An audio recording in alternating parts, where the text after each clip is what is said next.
पर एक पुराना टूटा फूटा बंगला था जिसे लोग भूत घर कहते थे। वहां से हमेशा अजीब अजीब आवाजें आती, इसलिए गांव के लोग वहां जाने से डरते थे। कहते हैं कि उस घर में 2 आत्माएं रहती थीं, जिनकी मृत्यु कई साल पहले वहीं पर हुई थी। एक रात गांव के एक युवक ने हिम्मत करके भूत घर में जाने की सोची।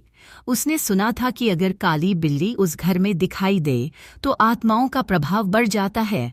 वह युवक जैसे ही घर के पास पहुंचा, उसने देखा कि दरवाजे पर एक काली बिल्ली बैठी है। उसकी आंखें लाल अंगारे की तरह चमक रही थीं। बिल्ली युवक की ओर देखती रही, मानो उसे भीतर जाने से रोक रही हो, लेकिन युवक ने डर को नजरअंदाज किया और दरवाज़ा खोलकर अंदर चला गया। अंदर जाते ही ठंडी हवा का झोंका आया और कमरे में अचानक मोमबत्ती जल गई।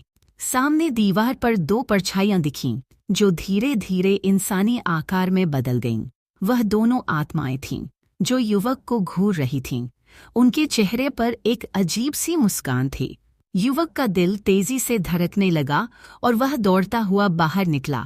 पीछे मुड़कर देखा तो काली बिल्ली अब भी दरवाजे पर बैठी थी। उसकी आंखें अब और भी डरावनी हो गई थीं।